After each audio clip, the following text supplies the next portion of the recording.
The wind came down off the jagged spine of the Bitterroot Range like a man looking for a fight.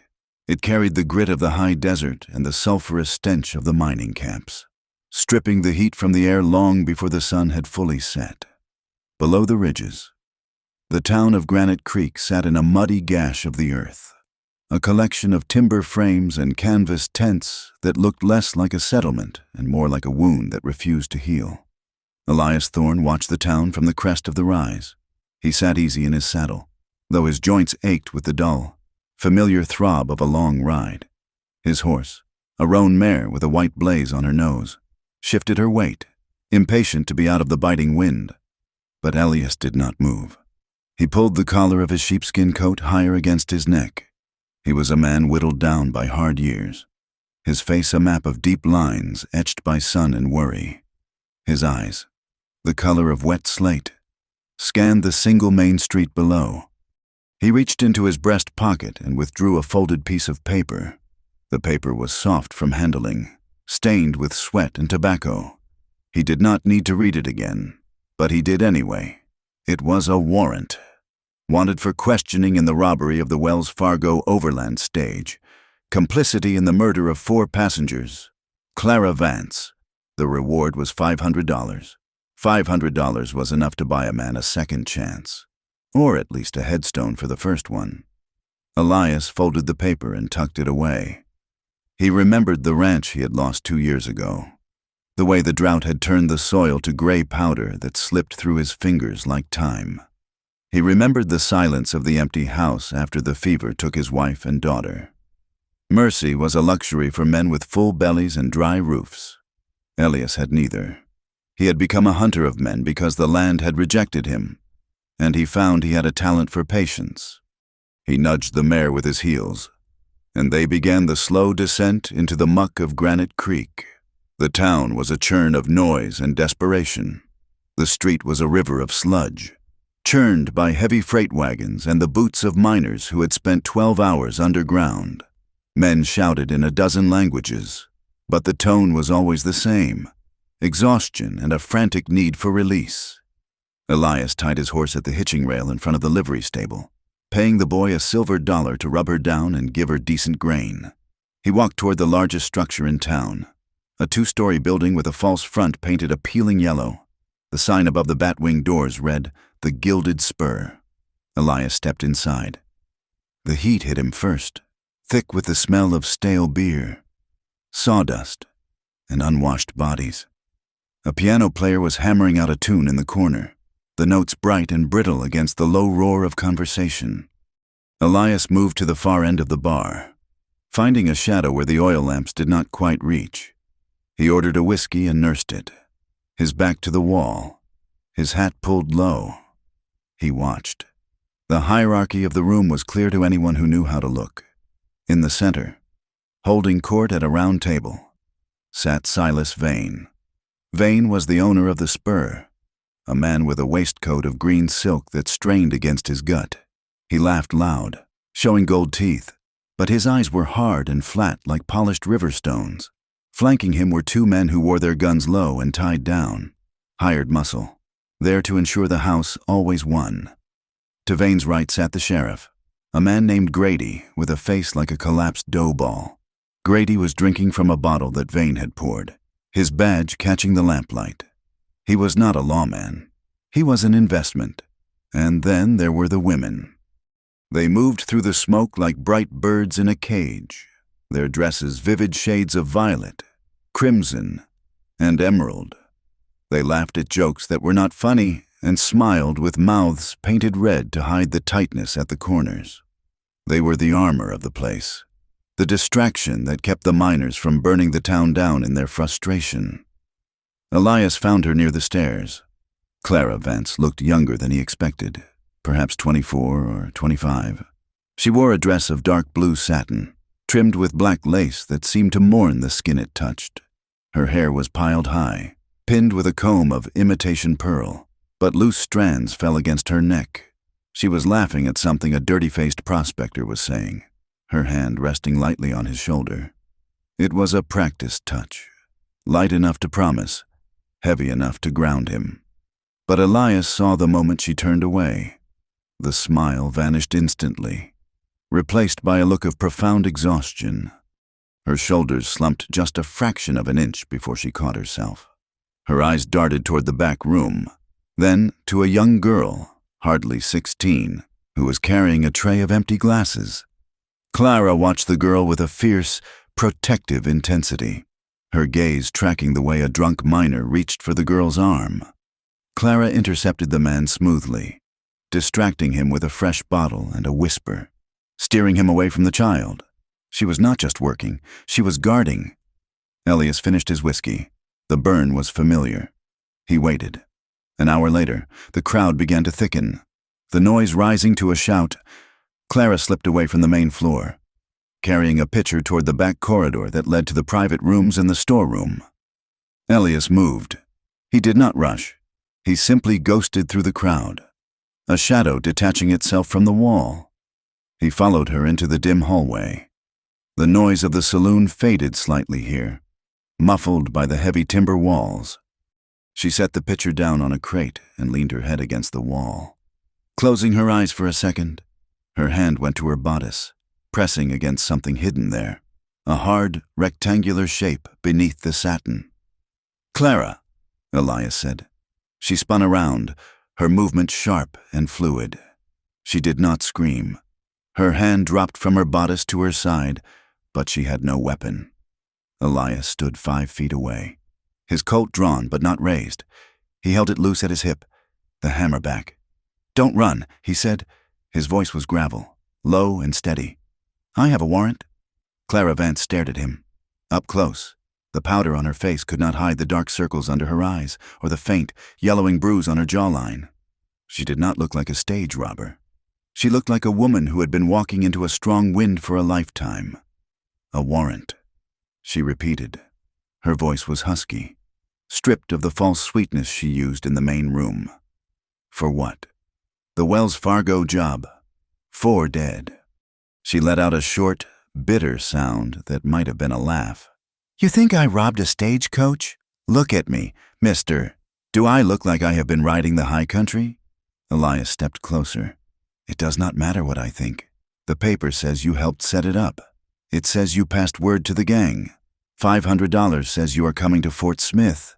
She looked at the gun, then up at his eyes. She did not flinch. Most people begged. They offered money, or lies, or tears. Clara stood straighter. "I did not kill anyone," she said, "but I know who did. And if you take me out of here, I will never make it to Fort Smith. Vane will have me killed before we cross the county line." Elias frowned. "Silas Vane?" She nodded toward the main room. "He owns this town. He owns the sheriff. And he owns me. That is a matter for the judge," Elias said, though the doubt was already worming its way into his gut. "Turn around. Hands where I can see them." She did not turn. Instead, she took a step toward him. The desperation he had sensed earlier was gone, replaced by a terrifying calm. She looked at the gun barrel, then met his gaze with a challenge that hit him harder than a fist. "Shoot me," she said. Elias blinked. "What? Shoot me if you want freedom," she said. Her voice was steady, but tears of pure rage welled in her eyes.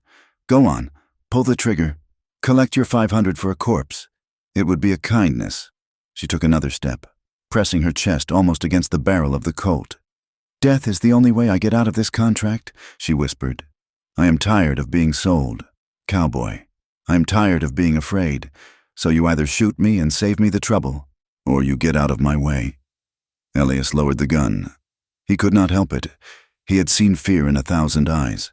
But he had never seen this, a total, devastating surrender of hope. He looked at her wrists and saw the raw red marks where rope or leather had chafed them. He saw the way she trembled, not from cowardice, but from the sheer effort of holding herself together. She was not a villain. She was a woman cornered by wolves, and he was just another set of teeth.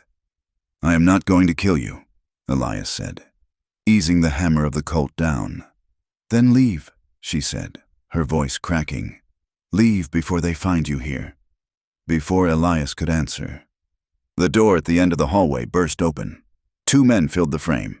It was the hired muscle he had seen flanking Silas Vane, the larger one. A man with a beard like steel wool and a shotgun explicitly leveled at Elias, grinned. "Well now," the big man said. "Look what we have here. Jimmy, a rat in the pantry." Clara gasped, stepping back, her hand flying to her mouth. "Biggs, please. He was just—" "Shut your mouth, Clara," Biggs snapped. "Mister, Vane wants a word, and he wants to know why you are chatting with strangers when you still owe on your contract." "He is a bounty hunter," Clara said quickly, trying to shield Elias with her words. "He has a warrant. He is federal." Biggs laughed. "A warrant? In Granite Creek, the only law is what Mr. Vane writes in his ledger, and according to that ledger, you belong to the house until your debt is paid. That means $3,000. Girl, you are property." The word hung in the air, heavy and ugly. Property. Elias felt a change in the air. This was not an arrest. This was a retrieval. The warrant in his pocket felt suddenly heavy. A lie written on paper. If he handed her over to these men, she would disappear. The robbery, the massacre. It was a frame. He saw it clearly now. Vane needed a scapegoat for the law, or perhaps she knew too much, and the warrant was just a way to flush her out so she could be silenced. Elias looked at Clara. She was staring at the shotgun, her face drained of blood. She looked small. "Drop the iron, Cowboy," Biggs said, racking the slide of the shotgun. Elias looked at Biggs. He looked at the narrow corridor. He looked at the side door 5 feet to his left, barred with a simple wooden plank. Mercy is a weakness, he told himself. Mercy gets you killed. But looking at Clara Vance, standing proud and terrified in her blue satin, Elias knew he could not walk away. He had lost his wife. He had lost his daughter. He had failed to protect everything that mattered. He would not fail this. Elias dropped his left hand as if to surrender, then snapped his right wrist up. He didn't shoot Biggs. The shotgun was already leveled. Instead, Elias fired into the oil lamp hanging from the low ceiling. The glass shattered. Burning oil rained down between them and the enforcers, creating a curtain of sudden, roaring fire. Biggs shouted, firing the shotgun blindly. The buckshot tore into the wall inches from Elias's head, sending splinters flying. "Run!" Elias roared. He grabbed Clara's arm, his grip bruising hard, and hurled her toward the side door. He kicked the wooden bar upward, shattering the dry timber, and threw his shoulder against the wood. The door flew open, spilling them out into the cold, muddy alley behind the saloon. "My horse!" Clara cried, "stumbling in the mud. I cannot leave. There is no time." Elias grabbed her waist and practically threw her toward the end of the alley where he had seen the livery. But the shouts were already rising from inside the saloon. The fire would not hold them for long. They sprinted through the muck, the cold air burning their lungs. Elias reached the livery stable, startling the boy who was sleeping on a hay bale. "Saddle the roan!" Elias shouted, throwing the boy another coin. "And get a horse for the lady. Now. We have to go double," Elias corrected himself. Realizing a second saddle would take too long, he vaulted onto the roan mare, the leather creaking, and reached down. Clara hesitated for a heartbeat. She looked back toward the saloon, where smoke was beginning to curl from the back door.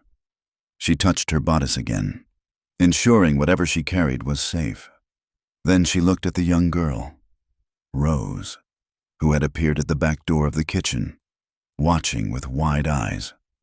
Clara made a hand sign, a quick, desperate gesture to stay hidden. Then she took Elias's hand. He swung her up behind him. She wrapped her arms around his waist, her grip terrified and tight. She smelled of cheap lavender water and fear. "Hold on," Elias grated out. He spurred the mare. The horse lunged forward, sensing the urgency. They thundered out of the livery, hooves striking sparks on the few stones in the mud. Shots rang out behind them. A bullet whined past Elias's ear like an angry hornet. He did not look back. He guided the mare hard to the left, away from the main road, cutting between the tents and shanties, heading for the open scrubland. They hit the edge of town and did not slow down. The lights of Granite Creek faded behind them, swallowed by the darkness. The wind hit them with renewed force, howling across the open plain.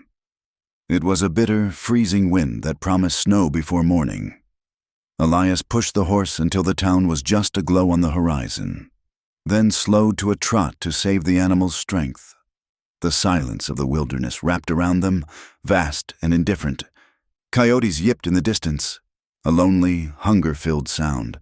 They were out in the black, with no supplies, one horse, and a powerful enemy waking up behind them. Elias had just traded a $500 reward for a price on his own head. He felt Clara shivering against his back. She pressed her face into his sheepskin coat to escape the wind. "Why?" she asked, her voice barely audible over the wind. "Why did you do that?" Elias looked ahead at the dark shape of the mountains. He didn't have a good answer. Or maybe he did, and he just wasn't ready to say it. "Because you were right," Elias said into the dark. "Right about what? Freedom," he said. "It is not something you ask for. It is something you take." He urged the horse forward, deeper into the night. The trail ahead was invisible, hidden by sagebrush and shadow. But there was no turning back. They were outlaws now, bound together by a split-second choice and the cold barrel of a gun. And the winter was coming fast.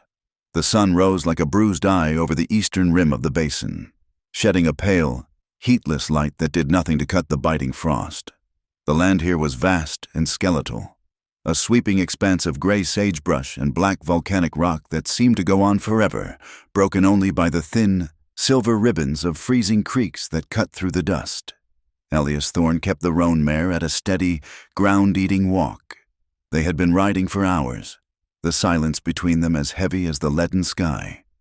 Clara sat behind him, her arms wrapped around his waist not out of affection but out of the sheer necessity of staying mounted on a weary animal. Every step the horse took jarred Elias's spine, but he did not complain. He focused on the horizon, scanning for the telltale dust of pursuit, though the frozen ground would hide their tracks well enough for now. They passed the skeleton of a homestead around mid-morning. It was a pitiful thing, a collapsed sod roof and 3 walls of timber that had grayed and split in the sun. A broken wagon wheel lay half buried in the dirt like the bone of some extinct beast. Elias pulled the mare up. "We need to rest the horse," he said, his voice rough from the dry air. "She is carrying double weight. If she goes lame, we are dead."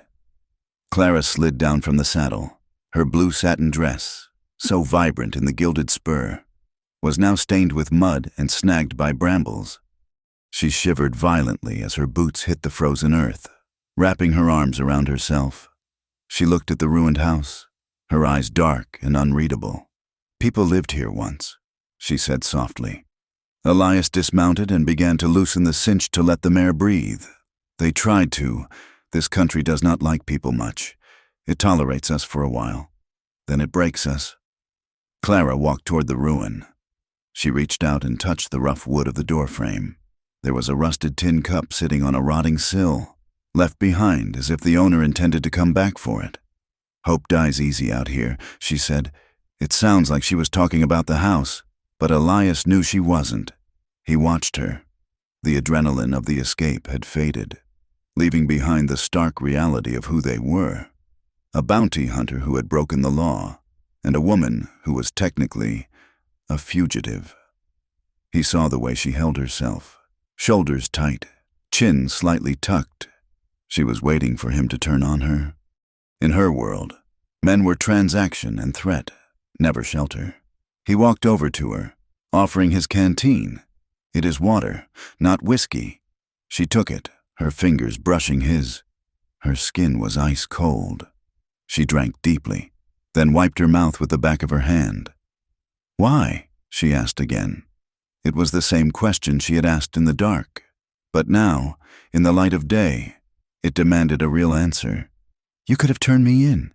You could have taken the $500. Why are we standing in the middle of nowhere with a half-dead horse instead?" Elias looked at the horizon. "Because I looked at the warrant again in my head. It said you aided a robbery. But when I looked at you, I saw a woman who was afraid to speak, not a woman who was cutting deals with road agents." "And that is it?" she challenged, her eyes flashing. A hunch. Elias shook his head. No, it was the men Vane sent. They did not want to arrest you, Clara. They wanted to collect you. A man does not bring a shotgun to a conversation unless he plans to end it permanently. I figured if I handed you over, you would be dead before sundown. Clara laughed. A sharp, brittle sound. Dead would be peaceful. You do not know Silas Vane. He would not kill me. Not right away. He would make an example of me. He likes to show the other girls what happens when you try to leave the life. She turned away, looking out at the endless scrub. You think you saved me, Cowboy? All you did was prolong the inevitable. Elias stepped closer. Tell me about the debt, he said. Biggs said you owed $3,000. How does a saloon girl run up a tab like that? Clara spun around, her face twisting with a sudden, fierce anger. You think I drank it? You think I gambled it away? I am asking, Elias said gently. She paced away from him, her satin skirts rustling in the dry grass. I was 18. My father was a miner in Silverton. The shaft collapsed. They gave my mother $10 and told us to clear out of the company housing. We had nowhere to go. We drifted south. Mother got sick, consumption. The doctor said, the medicine cost money. The room cost money. She stopped, staring at the ground. Vane found me when I was trying to sell my mother's locket. He was charming then. He said he had work. He said I could sing in the hall. He loaned me $50 for a dress and a room. I thought he was a saint. She looked up at Elias, her expression hard. Then the rent went up. Then he charged me for the food. Then he charged me for the protection. Every week. I worked 7 nights and every week. The ledger showed I owed him more than I earned. It is a trap. Elias, it is a deep, black well with greased walls. You climb until your fingernails bleed, and he just kicks you back down. Elias felt a cold knot in his stomach. He knew the world was hard, but this was a different kind of cruelty. It was a machine designed to grind people into dust. So the contract is a lie. He said, it is legal enough for the sheriff, she said bitterly. And now you are part of it. You are a thief of property. I have been called worse, Elias said. He walked back to the mare and tightened the cinch. We need to move. The wind is changing. There is weather coming down from the peaks. They mounted up again. The physical contact feeling different this time. Before, it was just survival. Now, Elias was acutely aware of the woman behind him, of the heat of her body against his back, of the terrible weight of the story she carried. He felt a protective urge rising in him, something he hadn't felt since before the fever took his family. It terrified him. The storm hit them 2 hours later. It did not start with snow, but with a drop in temperature so sudden it felt like a physical blow. The sky turned a bruised purple, and the wind began to scream, tearing at their clothes and stinging their faces with grit. Then came the snow, hard, dry pellets that drove sideways, blinding them. Elias pulled his hat low and squinted against the gale. He knew this country. A man could freeze to death in an hour out here if he lost his way. He guided the mare toward a ridge of jagged rocks, hoping for a windbreak. There! Clara shouted close to his ear. Through the swirling white, Elias saw the outline of a structure. It was a line shack, used by cattlemen in the summer to check the herds. It was small, low to the ground, and built of rough-hewn logs chinked with mud.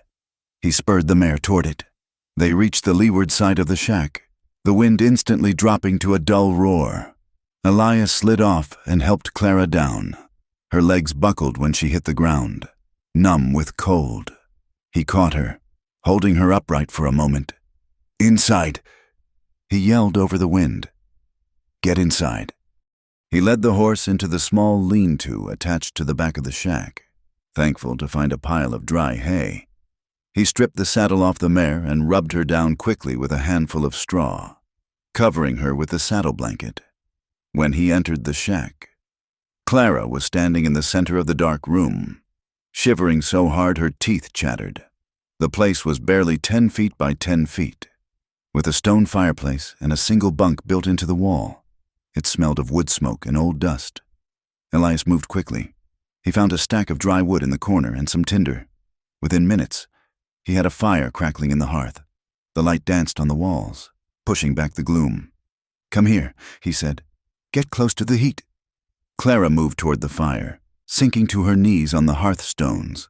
She held her hands out, her fingers pale and waxy. Elias knelt beside her. He saw a cut on her wrist, likely from the rough wood of the saloon door when they fled. It was bleeding sluggishly. "Let me see that," he said. He took her hand. His own hands were rough, calloused from years of rope and rain, but his touch was surprisingly gentle. He used a splash of water from his canteen and a clean strip of cloth from his saddlebag to bind the cut. Clara watched him. The firelight flickered on his face, softening the harsh lines around his eyes and mouth. He was focused, efficient, treating her not like a prize or a problem, but like a human being who was hurt. The silence in the shack deepened, heavy with the howling wind outside. The forced closeness was suffocating and electric all at once. They were alone, miles from civilization, trapped in a box of warmth while the world froze outside. Elias finished tying the bandage. He looked up and found her watching him. Her eyes were wide, the pupils dilated in the dim light. Her breathing was shallow. He did not let go of her hand. For a long moment, neither of them moved. The air between them seemed to vibrate. Elias felt a sudden, sharp pull in his chest, a longing he had thought dead and buried. He wanted to pull her close, not to possess her, but to comfort her, to hold back the cold and the fear that radiated off her in waves. He saw the same hunger in her eyes, a desperate need for connection that warred with her ingrained suspicion. Clara's gaze dropped to his mouth, then back to his eyes. She pulled her hand away slowly, as if breaking a physical thread. "Do not look at me like that," she whispered. "Like what?" Elias asked, his voice low. "Like you want to save me," she said. She hugged her knees to her chest. "Men who try to save me get hurt, or they realize I am not worth the trouble and they turn into the thing I ran from." "I am not vain," Elias said. "No," she said, and her voice trembled. "You are worse, because you make me want to believe you, and that will destroy you. Elias, Vane will tear this country apart to find me. He has the money and the men." "If you stay with me, you will end up dead in a ditch." Elias poked the fire with a stick, watching the sparks fly up the chimney. "I have been dead for 2 years. Clara, I am just walking around out of habit." He looked at her, his jaw set in a line of stubborn determination. "I am not doing this to be a hero. I am doing it because I don't like being used as a weapon. Vane handed me a warrant and told me to fetch his property. I decided I didn't like the job. That is all. It wasn't a speech. It wasn't poetry. It was the flat, hard truth of a man who had drawn a line in the dirt. And that made it more dangerous than any promise of undying love. It meant he wouldn't quit when the romance faded or the bullets started flying." Clara looked at him, and for the first time, the guard in her eyes slipped completely. She looked terrified, not of Vane, but of the hope Elias was offering her. "You are a fool," she said softly. "Likely." Elias agreed. He stood up and moved to the other side of the fire, putting distance between them. "Get some sleep. The storm will break by morning. We have a long ride, back in Granite Creek." The storm was just rain, turning the streets into a slurry of freezing mud. Sheriff Grady stood in the doorway of the gilded spur, water dripping from the brim of his hat. Inside, Silas Vane sat at his usual table, but the atmosphere was far from festive. The piano was silent. The girls were gone. Biggs stood by the bar, his arm in a sling where a splinter from the doorframe had gouged him.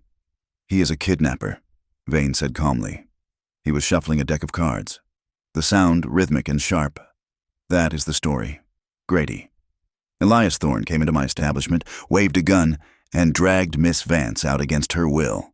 He likely plans to hold her for ransom or use her for unsavory purposes." Grady shifted uncomfortably. "Thorne is a licensed bounty hunter.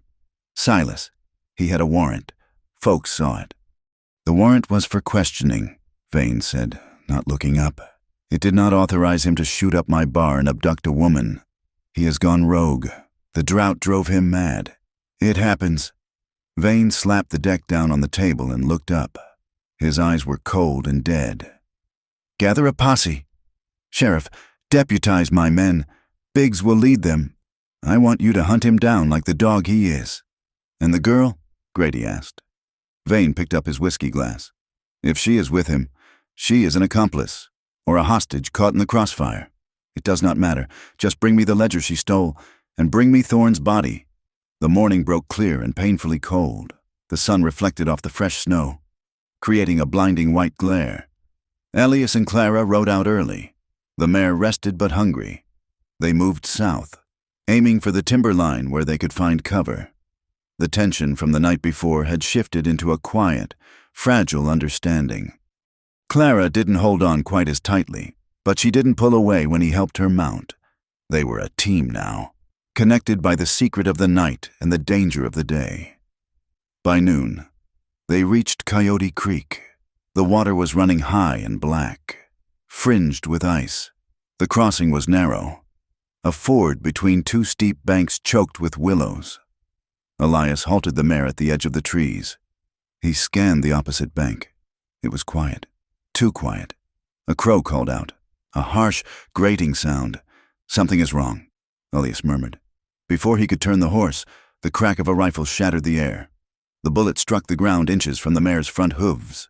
Spraying snow and dirt, the horse reared, screaming. Elias fought the reins, keeping them from toppling. "There!" A shout from the ridge across the creek. "That is the kidnapper! Put him down!" Gunfire erupted from the willows on the far bank. Puffs of smoke bloomed against the white snow. "Hold on!" Elias yelled.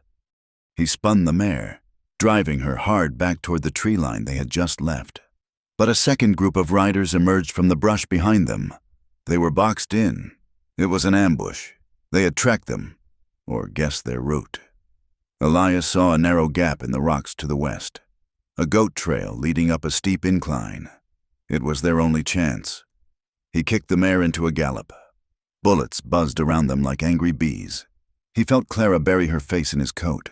"He is making a run for the ridge. Cut him off!" Elias drew his Colt, firing blindly over his shoulder to keep their heads down. He didn't aim to kill, just to suppress. He guided the mare up the rocky slope, hooves scrambling on the loose shale. A rifle shot rang out, clearer and closer than the others. Elias felt a sudden, massive impact in his upper left arm. It felt like being hit with a sledgehammer. The force of it nearly knocked him out of the saddle. He gritted his teeth, a groan escaping his lips. His left arm went numb, useless. He grabbed the horn with his right hand, steering with his knees. "Elias!" Clara screamed, seeing the blood soak through his sheepskin coat. "Keep your head down," he roared. They crested the ridge, the mare surging with a final burst of panic and strength. They plunged down the other side, sliding into a ravine filled with dense pine. The gunfire continued, but the bullets struck the rocks behind them. They were out of the line of sight. Elias kept them moving, winding through the trees, putting distance between them and the posse. He could feel the warm, wet spread of blood down his sleeve. The numbness was fading, replaced by a searing, white-hot pain. He rode until his vision began to blur at the edges. Finally, they reached a shallow cave hidden by a fallen boulder, miles from the crossing. Elias slid from the saddle, his legs refusing to hold him. He hit the ground hard. Clara was there instantly. She didn't panic. She didn't scream. She grabbed him under his good arm and dragged him into the shelter of the cave. She worked with a terrifying efficiency. She tore a strip from her petticoat, packing snow into it to make a compress. She cut away his heavy coat and the shirt beneath, revealing the ugly, angry hole in his bicep. The bullet had passed through. Thank God. But it had torn muscle and missed the bone by a fraction of an inch. She pressed the snowpack against the wound. Elias hissed through his teeth, his head falling back against the stone. "Stay with me," Clara said, her voice fierce. "Do not you dare die on me, Elias Thorne." She tied the bandage tight, her hands moving with a tenderness that belied her sharp words. She brushed the hair back from his sweating forehead. "Why?" she whispered, her voice cracking. "Why did you take the hit? You could have thrown me off. You could have surrendered." Elias opened his eyes. He looked at her, really looked at her. He saw the tears tracking through the dirt on her face. He saw the fear, but he also saw the strength. "Because," he rasped, "you are worth more than the debt." Clara froze. She looked at him, her hands hovering over his chest. Then, slowly, she leaned forward and rested her forehead against his shoulder, careful of the wound. "I lied," she whispered.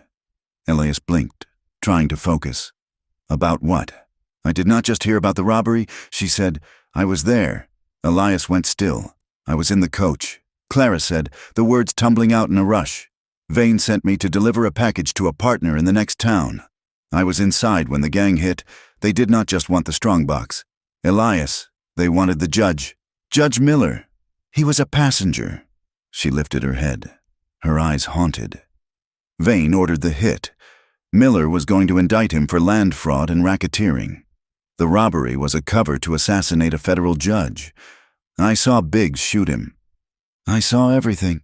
She took a ragged breath. "That is why they want me back. That is why they are hunting us. It is not about the money. It is not about the contract. I am the only witness who can hang Silas Vane." Elias closed his eyes as the realization washed over him. It wasn't just corruption. It wasn't just a bad town. It was a conspiracy that went all the way to the federal bench. The posse wasn't law enforcement. It was a death squad. He looked at the woman beside him. She was shivering, terrified, and small, but she was holding the key to bringing down an empire. "We are not going to run anymore," Elias whispered. Clara looked at him, confused. "What?" "We are going to the railhead," he said, his voice gaining a fraction of strength. "We're going to find a marshal who is not on Vane's payroll, and you are going to tell him everything. But they will kill us." She said, "They are going to try," Elias said. He reached up with his good hand and took hers. "But they made a mistake." "What mistake?" "They let us live," Elias said. "And now, we are going to make them regret it." The wind outside the cave howled, carrying the promise of a long, hard winter. But inside, amidst the pain and the fear, a new kind of fire had been lit. It was the fire of two people who had nothing left to lose and everything to fight for. The land rose beneath them, shedding the scrubby desolation of the basin for the hard, unforgiving granite of the high plains. Here, the world felt stripped of all softness. The wind did not just blow, it hunted. It sought the gaps in their clothing, the seams of their resolve, and the heat in their blood. Elias Thorne rode with his left arm bound tight against his chest. The bullet wound was a dull, throbbing sun in the center of his awareness, pulsing in time with the mare's hoofbeats. Every jar of the saddle sent a fresh spike of white sickness through his stomach, but he kept his face set like flint. To show pain was to invite worry, and Clara Vance carried enough weight already. They were heading north toward Ironwood, a railhead town perched on the edge of the territory. Rumors said a federal marshal held court there, a man named Sterling who had a reputation for hanging men who thought their money put them above the law. It was a thin hope, fragile as the ice forming on the darker pools of the creek, but it was all they had. Clara sat behind him, her body pressed against his back for warmth. The heat of her was the only thing keeping the numbness from taking his spine completely. They had been riding for 3 days since the ambush at Coyote Creek, moving through a landscape that grew bleaker with every mile. The sky was a flat sheet of iron, promising snow that refused to fall, holding the cold in a suffocating embrace. "We need supplies," Elias said. His voice was rough, scraped raw by the dry air. Clara shifted. "There is a settlement ahead. I saw the smoke from the ridge. It is risky," Elias said. "Starving is risky too," she countered. "The horse needs grain, Elias, and you need clean bandages. That rag is stiff with blood." He knew she was right. They turned the exhausted mare toward the thin plume of smoke that marked civilization in this emptiness. The settlement was hardly a town. It was a cluster of buildings huddled against the wind, a trading post, a blacksmith, and a few scattered houses that looked like they were bracing for a blow. They rode in slowly. Elias kept his hat low, his right hand resting near the butt of his Colt. People watched them. It was the kind of place where strangers were events, and usually bad ones. A woman beating a rug on a porch stopped mid-swing, her eyes narrowing as she took in Clara's dress. The blue satin, once the pride of the gilded spur, was now a ruin of mud stains and torn lace. It was a garment that spoke of the night, of sin, and of places decent folk did not go. Elias felt Clara stiffen against him. She sat straighter, lifting her chin, but he could feel the tremble in her frame. It was not the cold. It was the shame. The town's judgment hit her harder than the wind. They pulled up at the trading post. Elias dismounted first, his legs stiff. He reached up to help Clara down. When her boots hit the dirt, she smoothed her skirts with a gesture that was heartbreakingly dignified. "Wait here with the horse," Elias said quietly. "No," Clara said, "I am not a dog to be tied outside." She walked toward the door, her head high. Elias followed, his eyes scanning the street. The inside of the store smelled of coffee beans, leather, and kerosene. It was warm, a welcome relief that made Elias's skin prickle. The proprietor, a balding man with spectacles, looked up from the counter. Two women were browsing a bolt of calico in the corner. They turned, and the silence that fell over the room was absolute. The women's eyes raked over Clara. They looked at the bare shoulders exposed by the torn bodice, the painted face that the trail had only half scrubbed clean, and the way she held herself. They did not see a survivor. They saw a disease. One of the women gathered her skirts, pulling them close as if Clara's shadow might stain the fabric. "Come, Martha," she said, her voice loud in the quiet room. "The air in here has turned foul." They swept past Clara, their noses high. One of them muttered a word under her breath, "whore," that landed like a slap. Clara did not flinch, but Elias saw the color drain from her face. She stared at a row of canned peaches. Her jaw locked so tight a muscle jumped in her cheek. She was used to the cruelty of men. That was a physical threat. But the cruelty of these women, the judgment of the respectable world she had been exiled from, cut deeper.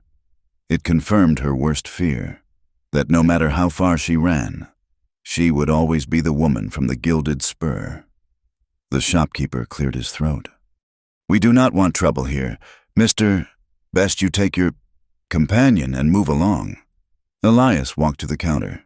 He moved with a slow, dangerous grace. He placed a gold coin on the wood. It was his last one. "I want grain for my horse." He said, "I want beans, coffee, and a bottle of iodine. And I want a heavy wool dress, something warm." The shopkeeper looked at the coin, then at Elias's eyes.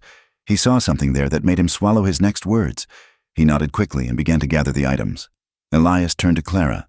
He did not look at the women who were watching through the window. He looked only at her. "Pick a dress," he said. Clara looked at him. "I cannot," she whispered. "Elias, they are staring. Let them stare," he said. His voice was low, but it carried a steel weight. "You are not what they think you are. You are the reason I am still breathing. Now pick a dress. Clara, a blue one. It suits you." She looked at him, startled. For a moment, the shame in her eyes warred with something else, surprise, and the beginnings of gratitude. She reached out and touched a rough wool dress of dark indigo.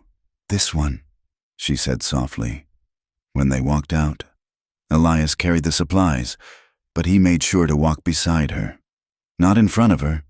He placed his body between her and the town, a silent wall against their scorn. He was ruined in their eyes too, a man who consorted with fallen women, but he found he did not care. The opinion of the world meant very little compared to the way Clara had tied his bandage in the cave. They rode until the sun began to dip below the jagged horizon, painting the snow in shades of violet and bruised orange. They made camp in a small depression shielded by a stand of twisted juniper trees. It was not much, but it broke the wind. Elias tended to the horse while Clara changed into the wool dress behind the trees. When she emerged, she looked transformed. The practical fabric swallowed her silhouette, hiding the curves the satin had accentuated. She looked less like a saloon girl and more like a woman of the plains, hardened and enduring. She bundled the blue satin into a ball. "Burn it," Elias said, building a small fire. Clara looked at the dress in her hands. She hesitated. It was a badge of her slavery. Yes, but it was also the only thing she had owned for 3 years. Then, with a sudden, decisive movement, she threw it onto the kindling. The satin caught quickly. The lace curled and blackened. The fire roared up, consuming the last vestige of the gilded spur. "Good riddance," she said. They sat by the fire, eating beans from a tin cup. The warmth of the flames created a small, intimate circle in the vast darkness. For the first time in days, the tension that hummed between them relaxed. Clara watched Elias struggle to roll a cigarette with one hand. She reached over, taking the papers and tobacco from him. Her fingers were deft. She rolled it perfectly, licked the paper, and handed it to him. "You have useful hands," Elias said, taking it. "I learned to roll them for Vane," she said. He liked his tobacco mixed with a little clove. He said it made him feel civilized while he was robbing miners blind. She paused, looking into the fire. Then, a small, rusty sound escaped her throat. It was a laugh. "What is funny?" Elias asked. "I was just thinking about the look on that woman's face in the store." Clara said. "She looked like she had swallowed a lemon whole. And you looked like you were ready to shoot the jars of pickles off the shelf." "I do not like pickles," Elias said deadpan. Clara laughed again, and this time the sound was clearer, less jagged. It changed her face. The lines of strain around her mouth smoothed out. In the firelight, with the wool dress and the loose hair, she was beautiful. Not the painted artificial beauty of the saloon, but something raw and real. Elias felt a tightness in his chest that had nothing to do with his wound. He wanted to reach out and touch her cheek, to see if she was as warm as she looked, but he held back. He knew that for a woman like Clara, touch had always been a transaction or a violation. He would not take what was not offered. "Thank you," she said suddenly, her voice serious. "For the dress? For the dignity?" She said, "No one has stood up for me without wanting something in return since I was 16. I want something," Elias said. Clara stiffened slightly, her old instincts flaring. "What? I want to know the rest," he said. "You said Vane ordered the hit on Judge Miller, but a judge is a big target. Why take the risk? What is in the ledger?" "Clara," she looked at him, searching his face for any sign of deceit. She found only patience. She reached into the pocket of her new dress and pulled out a folded, leather-bound notebook. It was small, innocent-looking. "It is not just debts," she said, opening it. "It is land claims." She pointed to a page covered in Vane's cramped handwriting. "See these names? These are the miners who died in accidents over the last 2 years. And these dates? These are the dates their widows signed over their deeds to Vane for pennies on the dollar." She turned the page. "And this is the route for the new railroad spur. Judge Miller was coming to file the federal survey. If the railroad goes through the valley, this land becomes worth millions. Vane knows the route. He has been buying up the land along the tracks before anyone else knows. He is stealing the whole territory. Elias. And he is killing anyone who gets in the way." Elias took the book. He saw the pattern instantly. It was a map of greed drawn in blood. Vane wasn't just a saloon owner. He was a kingpin building a kingdom on the bones of the poor. "This hangs him," Elias said softly. "This hangs the sheriff too." "Yes," Clara said. "If we get it to the marshal." "We will," Elias said. He handed the book back to her. His fingers brushed hers. And this time, he did not pull away immediately. He let his hand linger. A silent question. Clara did not pull away either. She looked at his hand, then up at his eyes. The air between them grew heavy, charged with the unspoken pull that had been building since the line shack. "Clara," he started.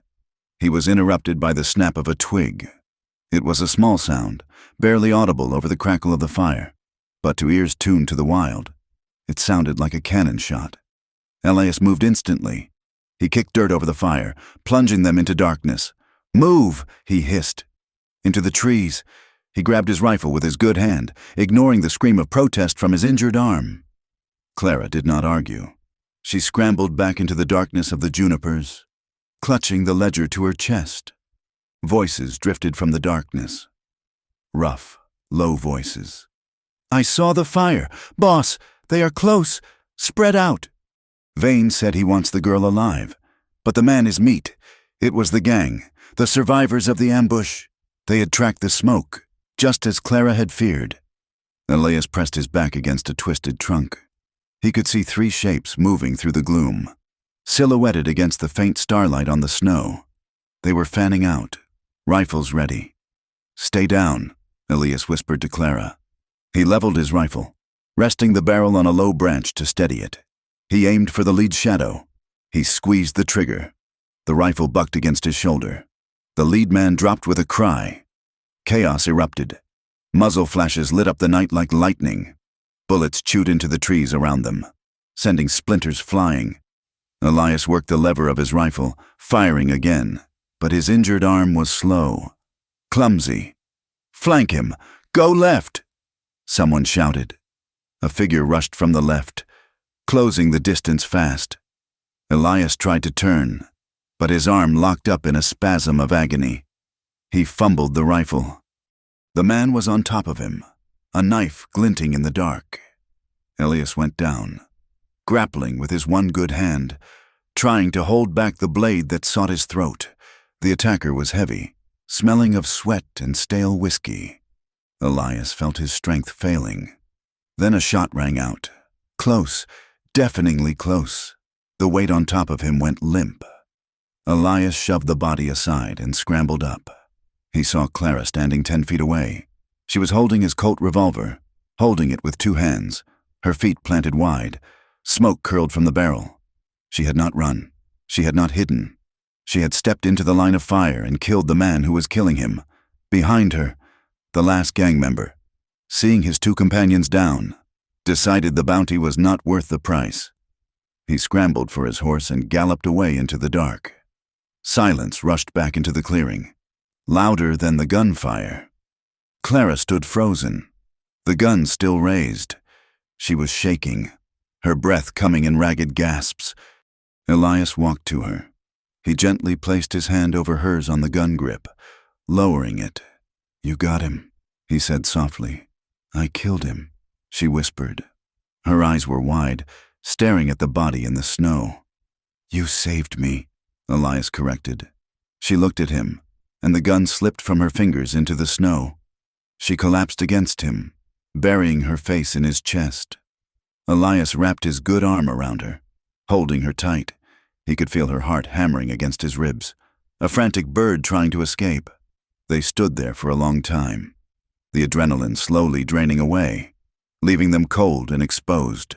The reality of what they had done, what they meant to each other, settled over them. "We cannot stay here," Elias said finally. "The one who ran will bring more." They packed quickly, leaving the dead men where they lay. They rode through the night, pushing the mare to her limit, putting miles between them and the graves they had dug. They found shelter just before dawn in a shallow cave near the base of a canyon wall. It was small, cold, and hidden. They collapsed onto the blankets. Elias was gray with exhaustion, his arm bleeding again. Clara tended to him, her hands steady now, though her eyes were dark with shock. When the bandage was tied, she sat back on her heels. The cave was dim, lit only by the gray light of pre-dawn filtering through the entrance. Elias watched her. "You are brave." "Clara, I have known men who would have frozen in that clearing. I was not brave." She said, "I was terrified. I could not watch you die. I could not be alone again." She looked at him, and the raw honesty in her face took his breath away. The barriers were gone. The fear of judgment, the shame of the saloon, the walls she had built, they had all been burned in the fire or shot away in the dark. "Elias," she said. Her voice was a whisper. She moved closer. She reached out and touched his face, her fingers tracing the rough stubble on his jaw. "I want you," she said. The words hung in the cold air, stark and simple. Elias's heart slammed against his ribs. He looked at her mouth, then into her eyes. He saw the desire there, hot and undeniable, but he also saw the fear. She was offering herself, but she was terrified that this would be just another transaction. Another time she gave herself to a man who would take what he wanted and leave her with less. "Clara," he said, his voice ragged. "I am afraid," she admitted, tears welling in her eyes. "I am afraid that if I let you love me, I will be weak. I am afraid that you will see me as broken goods. I am afraid that wanting this makes me the whore they say I am." Elias caught her hand. He held it against his chest, over his heart. "Listen to me," he said. "You are not goods. You are not a contract, and you are sure as hell not broken. You are the strongest thing I have ever known." He leaned in, his forehead resting against hers. "If we do this," he said, his voice low and intense, "it is not because I saved you, and it is not because you owe me. I do not own you, Clara. I never will. If you come to me, you come as a free woman. You choose." Clara looked at him. She searched his eyes for any sign of the ownership she had known all her adult life. She found only an open door. He was giving her the one thing she had never had, the power to say yes, which meant nothing without the power to say no. "I choose you," she whispered. She closed the distance. Her lips met his. It was not a gentle kiss. It was desperate. It tasted of smoke and fear and the fierce, burning hope of survival. It was a collision of two lonely people who had finally found the one place in the wide, empty West where they belonged. Elias kissed her back with everything he had held in check since the moment he saw her in the gilded spur. He kissed her with the hunger of a man who had forgotten what it was to be alive. But even in the heat of it, his hands were gentle. He held her face like it was something precious, something that could not be bought or sold, only cherished. Outside, the snow began to fall, silent and white, covering their tracks and the blood on the ground. Inside the cave, the cold did not matter. They had found the fire, and this time, they would let it burn. The rails of ironwood sang a song of iron and steam that vibrated through the frozen ground long before the town appeared through the gray mist. It was a sound of progress, loud and unyielding, a stark contrast to the silence of the high plains Elias and Clara had just survived. They rode into the railhead town under the cover of a slate-gray afternoon. Ironwood was bigger than Granite Creek, built of brick and dressed stone rather than green timber and canvas. It smelled of coal smoke and money. The train station dominated the center of town, a cathedral to the new god of the West, with locomotives hissing steam like tethered dragons. Elias kept the mare at a walk. His left arm was stiff, bound tight against his ribs, but the fever had broken. He felt the sharp clarity that comes after sickness. A focus narrowed down to a single point. "We find the marshal," he said, keeping his voice low. "We hand over the ledger. We end this." Clara nodded, but her eyes were darting from face to face in the crowded street. She pulled her shawl tighter. The wool dress Elias had bought her was respectable, but she wore it like a costume.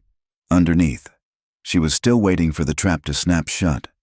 They tied the horse near the courthouse, a formidable brick building with the stars and stripes hanging limp in the freezing air. Elias adjusted his coat to hide his colt, but he could not hide the way he walked, like a wolf trying to pass for a dog. They made it to the steps of the courthouse when the doors opened. It was not Marshal Sterling who stepped out. It was a man in a black suit, holding a leather satchel, flanked by 4 men wearing deputies' badges.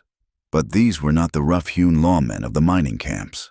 They were clean-shaven, cold-eyed men who looked like they followed orders without asking questions. The man in the suit stopped. He adjusted his spectacles and looked down at a paper in his hand, then at Clara. "Clara Vance," the man said. His voice was dry, like rustling paper. Clara froze. Elias stepped in front of her, his hand hovering near his gun. "Who is asking?" Elias growled. "My name is Arthur Pym," the man said. "I represent the commercial interests of Mr. Silas Vane, and I am here to execute a writ of reclamation for stolen property and unpaid debt." He gestured to the deputies. "Take her." Elias drew his Colt. The movement was a blur, faster than a wounded man should have been. He leveled it at Pym's chest. "Touch her and you die," Elias said. The deputies drew their weapons, 4 guns leveled at Elias.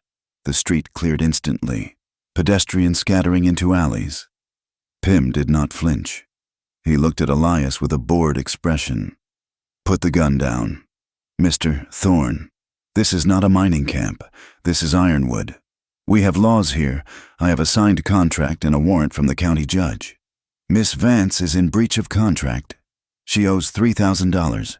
Until that debt is paid, she is the legal custodial ward of the Gilded Spur. She is a witness in a federal murder case," Elias said, his voice tight. "We are here to see Marshal Sterling. Marshal Sterling is currently riding circuit in the southern counties," Pym said smoothly. "He will not be back for 2 weeks. In his absence, the local sheriff enforces the writs." Pym nodded to the deputies. "If he fires, kill him. If he surrenders, arrest him for brandishing a firearm in city limits." Elias looked at the 4 guns. He looked at Clara. He could shoot Pym. He might even get one of the deputies. But he would be dead before he hit the ground, and Clara would be alone in the hands of these men. Violence was the language he knew best, but it was a language that would get them both killed today. "Don't," Clara whispered. Elias looked back at her. Her face was pale, but her eyes were steady. "Do not die for this. Elias," she said, "not here, not like this." She stepped out from behind him. She walked down the stairs, her hands held out. "I am coming," she said to Pym. "Tell your dogs to stand down." "Clara," Elias shouted, the agony in his voice cutting through the cold air. She did not look back. Pym nodded, and 2 of the deputies grabbed her arms. Rough and efficient, they marched her toward the jailhouse adjacent to the court. Pym looked at Elias, who stood shaking with the effort of not pulling the trigger. "You are a lucky man, Mr. Thorne," Pym said. "You get to walk away. I suggest you keep walking. If you are still in Ironwood at sundown, I will have you hanged for vagrancy." The jail door slammed shut with a sound like a coffin lid closing. Elias stood alone on the courthouse steps, the cold wind biting into his wound. He had brought her here to save her. Instead, he had delivered her straight into the cage. The rage that rose in him was black and suffocating. He wanted to burn the town down. He wanted to kick the jail door off its hinges and slaughter every man wearing a badge. But then he remembered the ledger. He remembered the plan. And he remembered that Clara had walked away to save his life. He holstered his gun. He turned and walked away from the jail, his boots crunching on the frost-covered brick. He would not give them the satisfaction of a fair fight. He headed toward the rail yards. The section of town where the track workers lived was a different world. It was a maze of shanties and boarding houses, smelling of coal dust and cabbage. Elias found Marcus huddled by a brazier near the water tower, warming his hands. Marcus was a giant of a man, his skin the color of deep obsidian, his shoulders broad from swinging a sledgehammer for 10 hours a day. He had been a Buffalo soldier before the railroad took his knees, and he knew Elias from a cattle drive 5 years ago. "Elias?" Marcus squinted through the smoke. "You look like you have been chewed up by a thresher. I need a favor." "Marcus," Elias said, stepping into the warmth of the fire. Marcus looked at the blood on Elias's coat, then at his eyes. "This sounds like the kind of favor that gets a man fired. Or shot." "They took her," Elias said. "Vane's lawyer. They have her in the county lockup. They are going to ship her back to Granite Creek on the morning train." Marcus spat into the fire. "The law in this town is bought and paid for. Elias, you know that. A black man gets near that jail. He does not come out. I do not need you to break her out," Elias said. "I need you to stop a train." Marcus raised an eyebrow. "Stop a train? I need a distraction." Elias said, "A big one." He laid out the plan. It was desperate. It was thin, and it relied on timing that was nearly impossible. But Marcus listened. He listened because he knew what it was like to be judged by the color of your skin or the money in your pocket. He listened because he saw the way Elias spoke about the woman, not as property, but as a lifeline. "I am in," Marcus said finally. "But we need a place to hide her once she is out. The sheriff will tear this town apart. I know a place," a voice said from the shadows. Elias spun, his hand going to his gun. A woman stepped into the light. She was older, wearing a severe gray dress and a bonnet that had seen better days. Her face was lined with hardship, but her eyes were sharp and clear. "Mrs. Halloway," Elias said, recognizing her. She ran the mission shelter on the edge of town, a place where battered women went when they had nowhere else. Elias had brought a girl there once, years ago, after a raid on a brothel. "I saw what happened at the courthouse." "Mrs. Halloway said, I saw that lawyer, Pim. He is a snake. He tried to shut my shelter down last month because we sat on land the railroad wanted." She looked at Elias. "You are going to get that girl out?" "Tonight," Elias said. "Then bring her to the mission." "Mrs. Halloway said, "Under the chapel floor. There is a root cellar. The rats are big, but the sheriff does not know about it." "Why help us?" Elias asked. "Because I know Clara Vance," Mrs. Halloway said. "Or I knew girls like her. And because I believe that sometimes the law is a sin, and breaking it is a prayer." Inside the jail, the cell was a box of stone and iron. It was cleaner than the one in Granite Creek, but that only made it colder. Clara sat on the narrow cot. She had not moved for an hour. The deputy on guard was a young man named Kincaid. He sat at the desk, trying to read a penny dreadful, but he kept glancing at her. He looked uncomfortable. "You want some water, miss?" Kincaid asked finally. Clara looked at him. She saw the hesitation in his eyes. He was not like Pim. He was just a boy with a badge he probably did not understand. "I want to know how much they paid you," Clara said quietly. Kincaid flushed. "I do not know what you mean. You are a fugitive. It is the law." "The law?" Clara stood up and walked to the bars. She gripped the cold iron. "Do you know what is in the ledger I carry, deputy?" Kincaid blinked. "What ledger?" "The one Pim is so desperate to find. The one that proves your sheriff takes money from murderers. The one that proves Judge Miller was assassinated to clear the way for land grabs." Kincaid put the book down. "That is crazy talk, is it?" Clara leaned closer. "Ask yourself why Pim is here. Ask yourself why a high-priced lawyer came all the way to this freezing town for a $3,000 debt. I am a loose end, deputy, and if you hold me here, you are part of the knot." Kincaid looked at her, then at the door. He looked scared. "I am just doing my job," he muttered. "Your job is about to get a lot harder," Clara said, "because Elias Thorne is not going to leave me here. And when he comes back, you do not want to be standing on the wrong side of the door." She sat back down. She had planted the seed. Now she had to wait. But as the hours dragged on and the sun went down, the cold doubt began to creep in. Why would he come back? The voice in her head, the one that sounded like Silas Vane, whispered to her, "He is a man. Men survive. He saw the guns. He saw the odds. He did the math. You are $3,000 of trouble.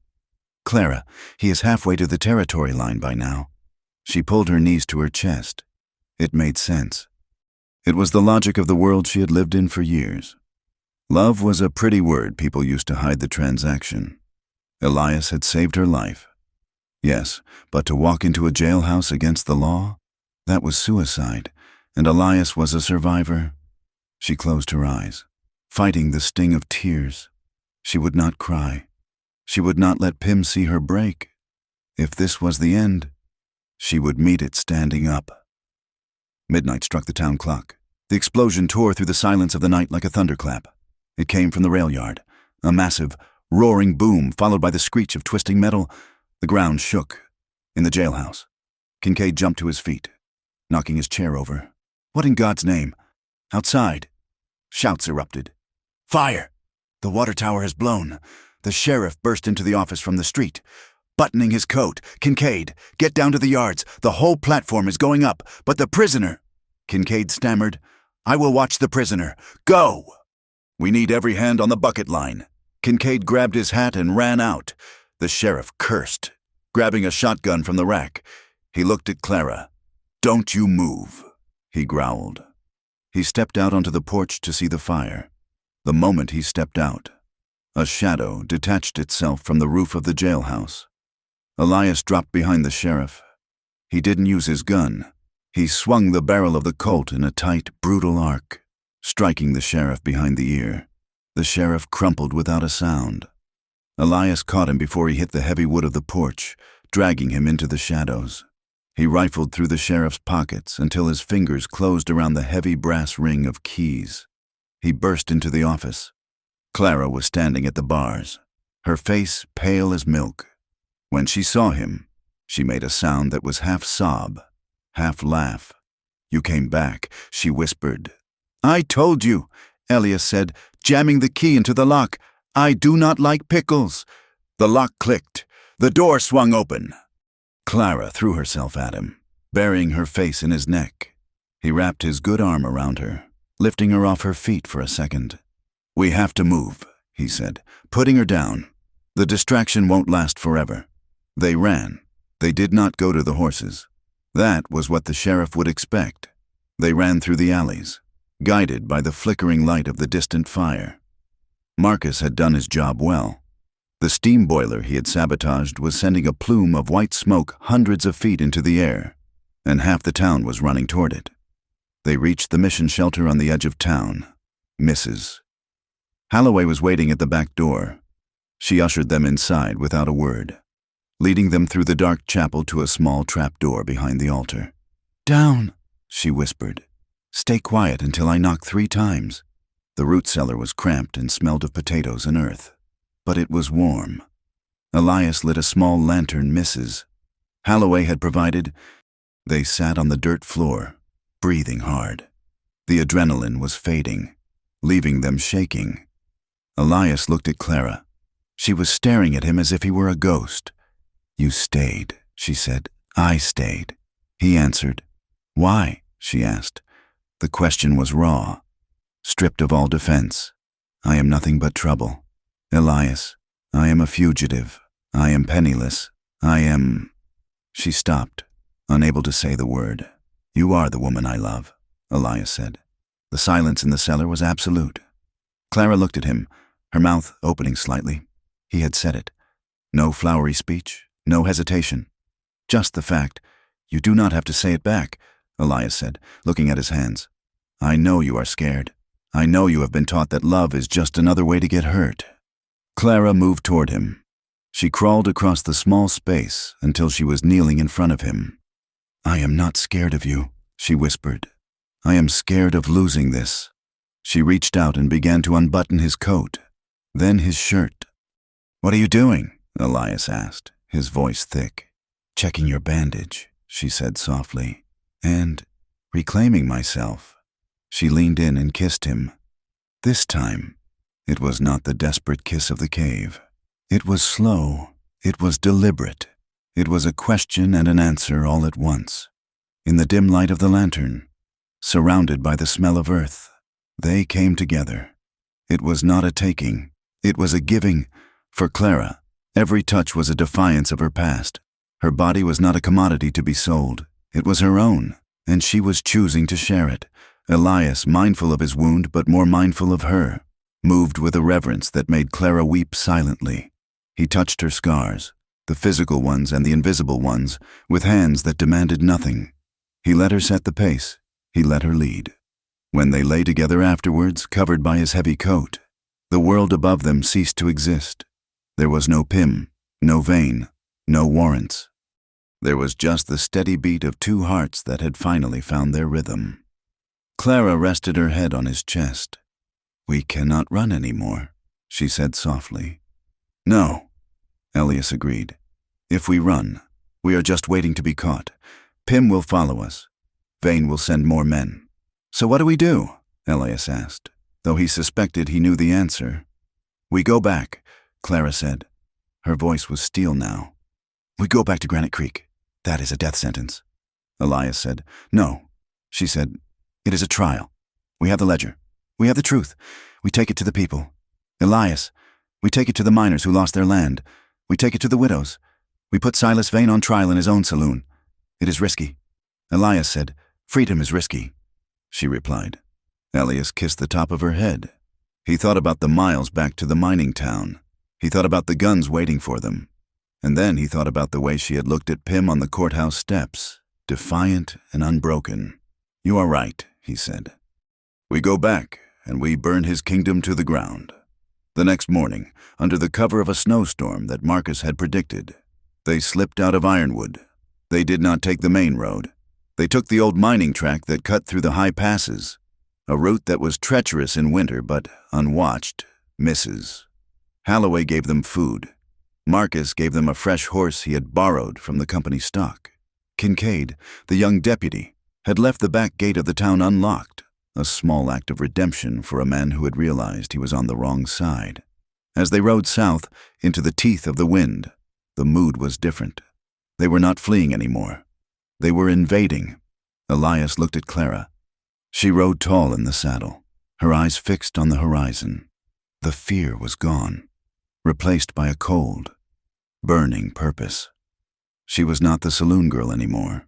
She was not the victim. She was the storm that was coming for Silas Vane. And Elias Thorne, the man who had once thought mercy was a weakness, rode beside her, ready to prove that love was the most dangerous weapon of all. The wind that howled down the main street of Granite Creek was no longer just cold. It was malicious. It carried the bite of deep winter, a freezing razor that scraped against the skin and settled in the bones. The snow was piled high against the timber walls of the buildings. Dirty gray drifts hardened by frost and coal dust. The town felt smaller, huddled in on itself, a place where secrets were kept frozen and hope was rationed like flour. Elias Thorne and Clara Vance rode in after dark. They did not come as thieves this time. Skulking in the shadows of the alleyways, they rode down the center of the street. The hooves of their horses crunched loud and rhythmic on the packed ice. Elias watched the windows. He saw curtains twitch. He saw the glow of oil lamps dim as people moved to peer out. They were a spectacle. The bounty hunter who had turned outlaw, and the woman who had burned her bridge to the only life she knew. "Are you ready?" Elias asked. His voice was low, lost to the wind for anyone but her. Clara sat tall in the saddle. She wore the heavy wool dress from Ironwood, wrapped in a buffalo robe Elias had bartered for at a trapper's camp 2 days ago. Her face was pale, stripped of the paint and powder that had been her mask for years. She looked severe, beautiful, and terrified. "I am ready," she said. "They did not go to the sheriff's office. That would be a suicide pact. They went to the source of the rot. They went to the Gilded Spur.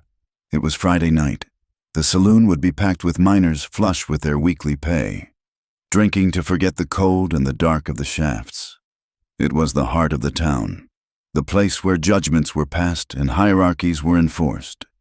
Elias dismounted first. His left arm was still stiff, the healing muscle pulling tight with every movement, but he had regained the use of his hand. He tied the mare to the rail, then reached up for Clara. She slid down, her boots hitting the boardwalk with a solid thud. She took a breath, holding the freezing air in her lungs for a moment before exhaling a plume of white steam. She reached into her coat and touched the leather-bound ledger. "Stay close to me," Elias said. "When it starts, it will happen fast." "I know," Clara said. Elias pushed open the batwing doors. The noise inside was a physical wall, a roar of laughter, the clinking of glass, the heavy stamp of boots, and the tinny melody of the piano. The air was thick with tobacco smoke and the smell of unwashed bodies and spilled beer.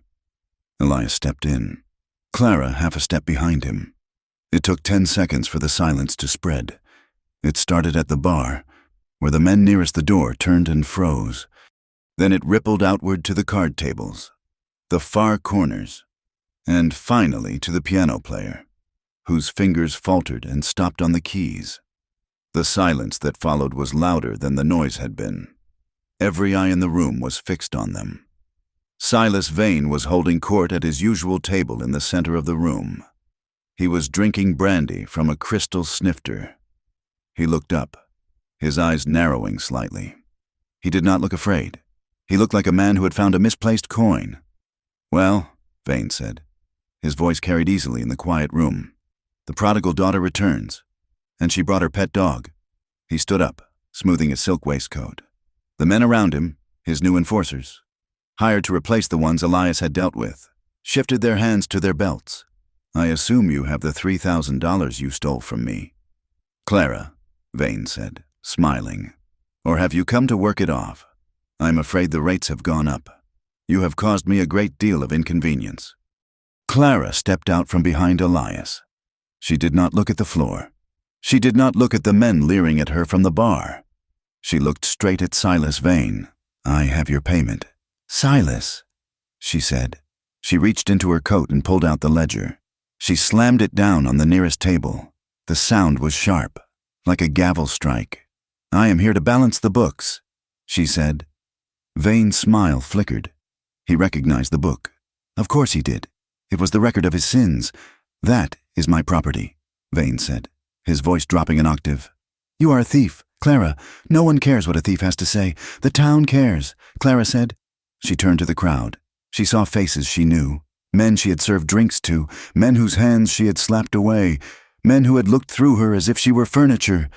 Joseph Miller, she said, her voice clear and ringing. A miner near the bar looked up, startled. That was my brother, he muttered. He died in the cave-in at Shaft 4 last November. Clara said, the company said it was a structural failure. They said it was an act of God. She opened the ledger. She did not need to look at the page. She had memorized it.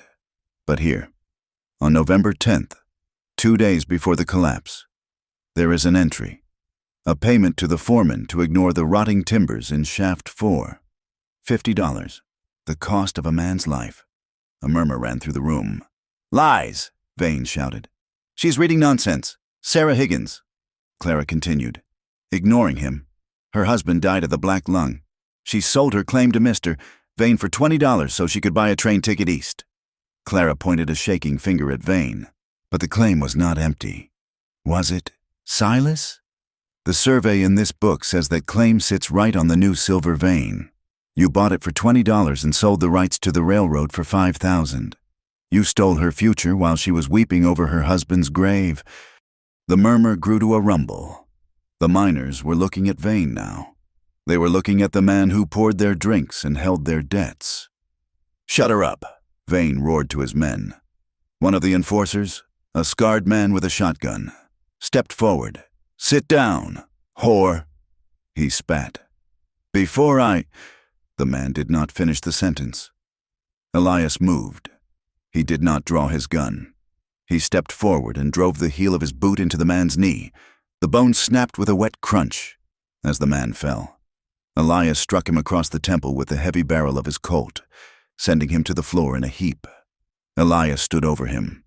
The Colt leveled at the rest of the room. Let her speak, Elias said. The violence was sudden and brutal, and it held the room in check. Vane looked around. He saw the mood shifting. He saw the anger in the eyes of the men he had exploited.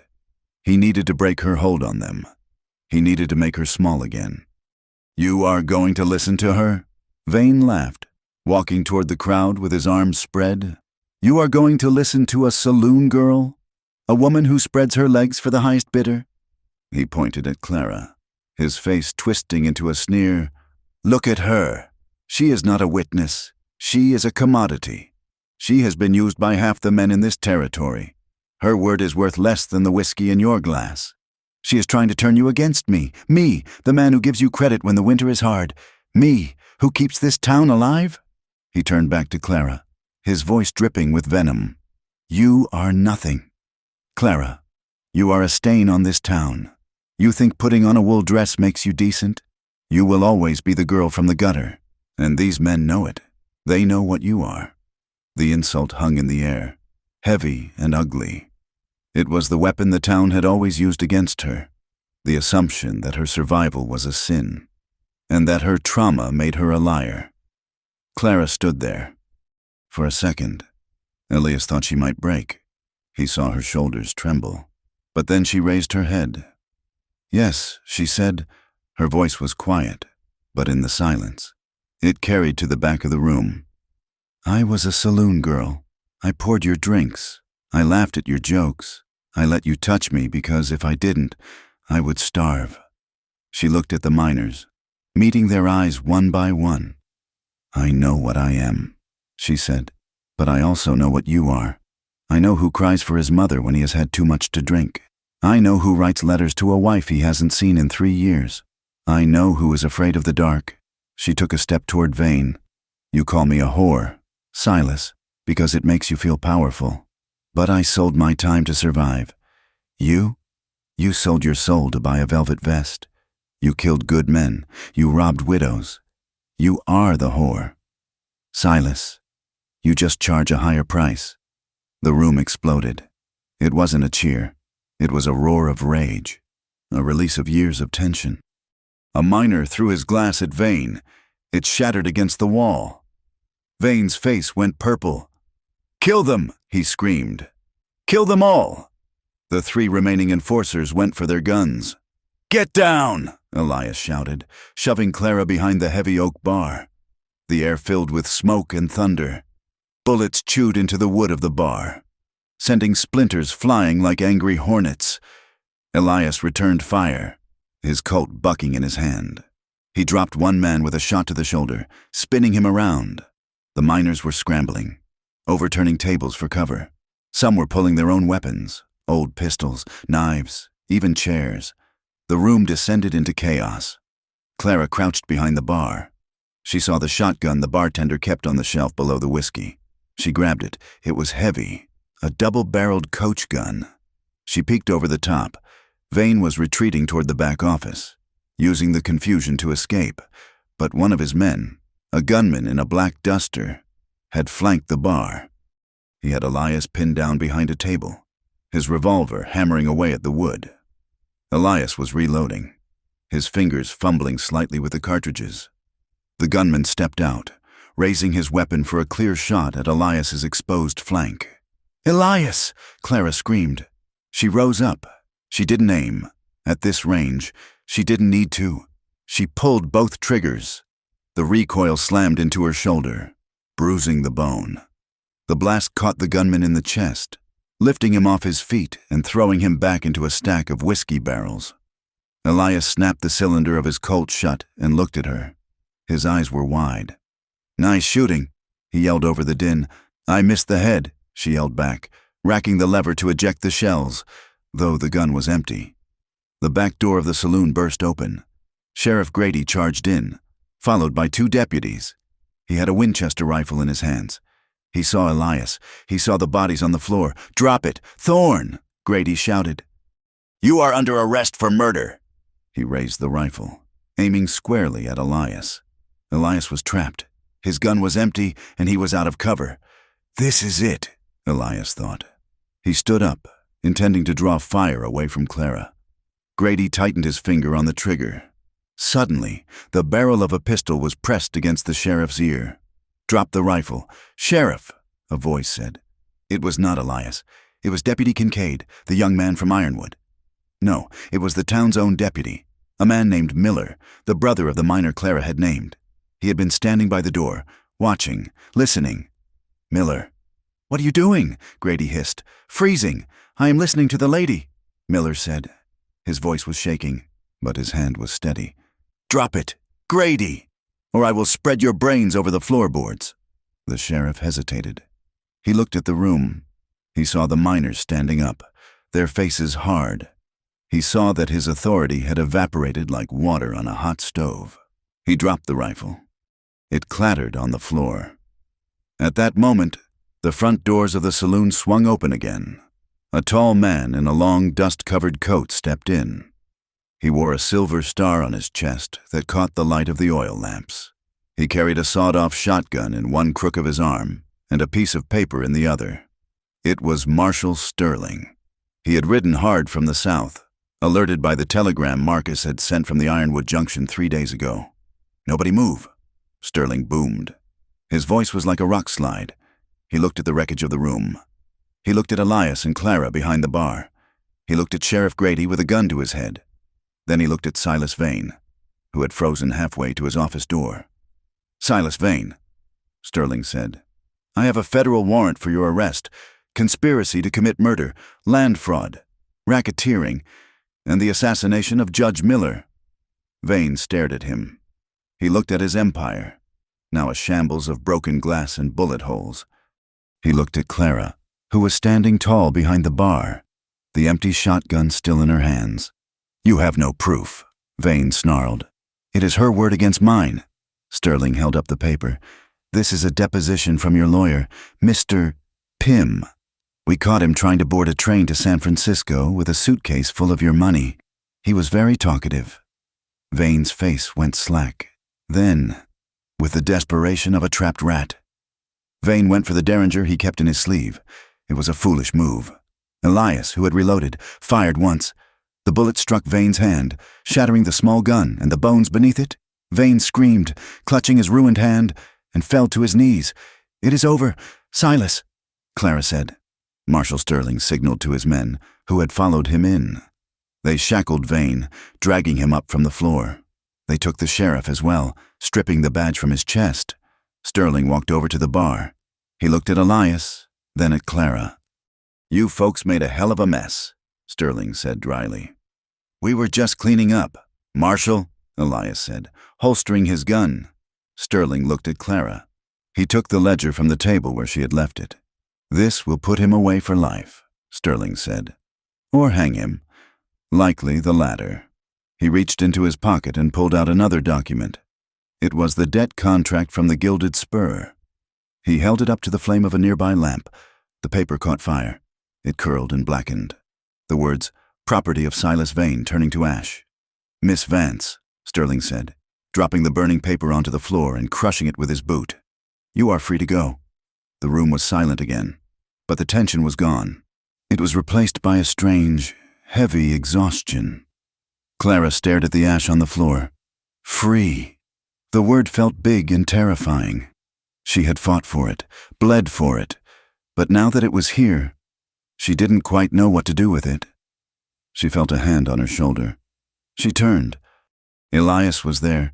He looked tired. His coat was torn, his face smeared with soot, and he was favoring his left arm, but his eyes were clear. "It is done," he said. Clara nodded, tears finally spilling over. "It is done." They walked out of the Gilded Spur together. The night air outside was still freezing, but the wind had died down. The sky had cleared, revealing a vast canopy of stars that looked sharp and bright, like diamonds on black velvet. The town was quiet now. The confrontation was over, but the reckoning was just beginning. People stood on their porches, watching them pass. There were no cheers. There were no insults. There was just a respectful silence, the kind given to people who have walked through fire. But Clara could feel the weight of their eyes. She knew what they were thinking. She was the hero of the night. Yes, but tomorrow she would still be the woman who had lived in the saloon. The shame would not vanish overnight. The whispers would continue. She stopped in the middle of the street. She hugged the buffalo robe tighter around herself.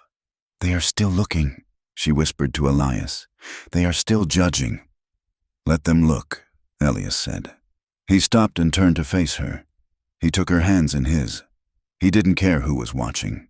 He didn't care about the sheriff, or the marshal, or the miners. "Clara," he said. He reached into his pocket and pulled out the $500. The reward money he had carried since the beginning? No, he didn't have that. He had spent his last coin in Ironwood. He had nothing, except himself. "I have no money," Elias said. "I have no land. I have a horse that is half dead and a bad arm." He smiled, a crooked, genuine smile that made his face look 10 years younger. "But I am a free man, and I am asking you, right here in front of God in Granite Creek, to ride with me. Not as a fugitive, not as a witness, as my partner." Clara looked at him. She saw the man who had lowered his gun in the hallway, the man who had taken a bullet for her at the creek, the man who had walked into a jailhouse to set her free. She saw a future that was not defined by what she owed, but by what she chose. She looked at the townspeople watching from the shadows. Then she looked back at Elias. She stepped forward and kissed him. It was not a hidden kiss. It was public. It was defiant. It was a declaration that their love was not a sin to be hidden in the dark, but a truth to be lived in the light. "I will ride with you. Elias Thorne." she said loud enough for the wind to carry it. Anywhere. Elias lifted her onto the mare. He swung up behind her, wincing slightly but holding her close. They turned the horse south, toward the open valley where the snow was already beginning to melt in the morning sun that was yet to come. They left the gilded spur behind them, a dark monument to a past that could no longer touch them. They rode out of Granite Creek, two broken people who had fixed each other, heading toward a horizon that finally looked like hope. The thaw arrived in Granite Creek not with a sudden burst of warmth, but with a slow, grinding reluctance. The snow that had buried the town for months began to recede, turning the streets into rivers of black mud that sucked at wagon wheels and boots alike. The icicles that hung like daggers from the eaves of the buildings dripped a constant, rhythmic cadence, counting down the seconds until spring. For Elias Thorne, the change in season brought a restlessness that he could feel in his teeth. The trial, or the summary judgment that Marshal Sterling had delivered, was over. Silas Vane was in chains, en route to a federal penitentiary in Leavenworth, likely never to see the sun rise over the mountains again. The corrupt Sheriff Grady was gone, replaced by the nervous but well-meaning Deputy Miller. The gilded spur stood silent and boarded up, a dark tooth in the town's smile. But the silence that followed the violence was heavy. Elias walked down the boardwalk, his boots loud on the damp wood. He carried a sack of nails and a hammer, tools that felt strange in hands that had been shaped by reins and revolvers for 20 years. People nodded to him as he passed, but their eyes were skittish. They remembered the man who had shot up the saloon. They remembered the bounty hunter. They were grateful, yes, but they were also wary. A wolf that kills the bear is still a wolf. He reached the edge of town, where a small, derelict structure sat on a rise overlooking the valley. It had been a freight office once, abandoned when the company went bust. Now, the roof was sagging and the windows were gone, but the bones of the place were good oak. Clara was already there. She was wearing the indigo wool dress, the hem pinned up to keep it out of the mud. She was sweeping the rotting leaves from the porch, her movements vigorous and determined. When she saw him, she stopped and leaned on the broom, pushing a stray lock of hair from her forehead. "You are late," she said, though there was no heat in it. "I had to wait for the blacksmith to forge the hinges," Elias said. He set the sack down. He looked at her. In the weeks since the showdown, the hollow look of starvation had left her cheeks. There was color in her face, and her eyes, once constantly scanning for exits, now held a steady, contemplative light. But he also saw the tension in her jaw. Walking through town was hard today. He guessed. Clara shrugged, turning back to her sweeping. "It is always hard. Elias misses. Higgins crossed the street to avoid walking past me. The baker took my coin but would not look me in the eye. They are glad Vane is gone, but they do not know what to do with the woman who put him away. To them, I am still the ghost of their own complacency." Elias stepped onto the porch. The wood creaked under his weight. "We can leave," he said quietly. He had said it before. He said it every few days, like a prayer he wasn't sure he wanted answered. "We can pack the horses," Elias continued. "We can be in Oregon by summer. There is land there, big timber, rain that washes everything clean. Nobody knows us there. Clara, you could be anyone you want." Clara stopped sweeping. She looked out over the muddy town, at the smoke rising from the chimneys, at the ugly scar of the mine on the hillside. "I am already who I want to be," she said. She turned to face him. Her grip on the broom handle was tight. "If we run, Elias, we tell them they were right. We tell them that a woman like me does not belong in a decent town. We tell them that shame is stronger than truth." She shook her head. "I spent 3 years hiding in that saloon, terrified of being seen. I am done hiding. This is my town too. I bled here. I saved lives here. I am not going to let Mrs. Higgins or anyone else chase me out just because I make them uncomfortable." Elias watched her. He admired her defiance, but it terrified him. He knew the world. He knew that memories were long and forgiveness was short. He wanted to take her somewhere safe, somewhere he could build a wall around her and keep the world out. But that was the old instinct. That was the protector trying to become the jailer. He remembered the promise he had made in the cave. I do not own you. He took a breath and let the idea of Oregon die a quiet death. All right, he said. We stay. Good, Clara said decisively. Now, fix the door. The wind is getting in. They worked through the morning. The physical labor was a balm for Elias. There was a simplicity to it that his life had lacked for a long time. You hit a nail. It holds the wood. You plane a board. It becomes smooth. It was honest. It was clean. But the past was not done with them yet. It was mid-afternoon when the rider appeared. He did not ride down the main street. He came up the back trail, skirting the edge of the mine. Elias, who was on the roof patching shingles, saw him first. He saw the way the man sat his horse, slouched, arrogant, a rifle scabbard prominent on the saddle. Elias slid down the ladder, his hand instinctively going to his hip, but the Colt was not there. He had left it wrapped in oilcloth inside the building, trying to live the new life.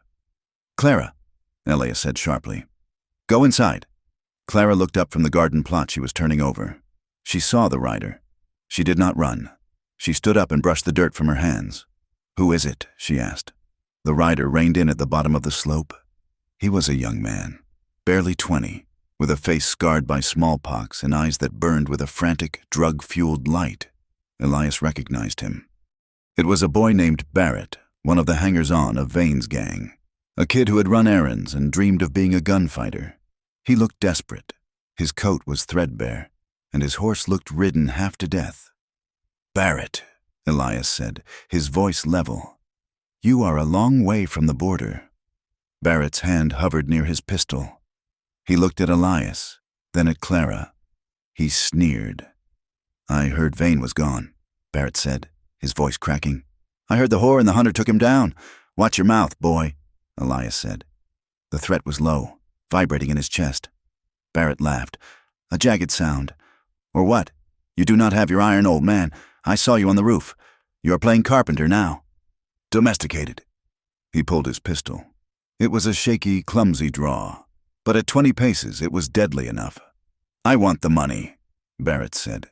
There is no money, Clara said, her voice steady. The marshal seized Vane's assets. The government has it all. Don't lie to me. Barrett screamed, the gun waving wildly.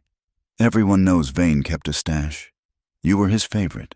You know where it is. Give it to me, or I will put a hole in your hero and drag it out of you. Elias calculated the distance.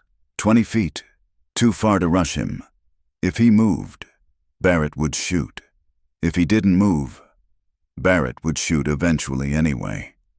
The boy was high on something and terrified of starving. That made him more dangerous than a professional killer.